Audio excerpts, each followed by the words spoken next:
Isso.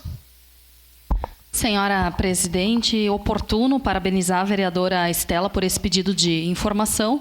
Peço aos colegas que votem a favor, né, uma vez que, de fato, a causa ali é bem importante. Também conheço essa situação, né, não estive tão diretamente ligada à comunidade do Beltrão de Queiroz, mas entendemos, sim, da necessidade de que seja feito alguma contenção, alguma situação.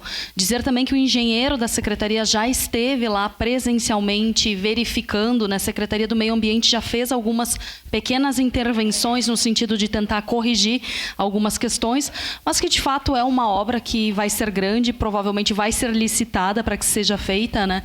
Existe o projeto, mas é importante que esse pedido seja respondido e que vocês tenham, né, tudo isso por escrito, até para reunir a comunidade, para conversar com eles, explicar o processo, que a gente sabe que no poder público, né, existem etapas que precisam ser vencidas, né, e por isso muitas vezes as coisas não acontecem na velocidade que a gente gostaria, mas são etapas necessárias, né, que a lei maior impõe. Então acredito que seja um pedido importante, em momento oportuno estaremos também votando favorável.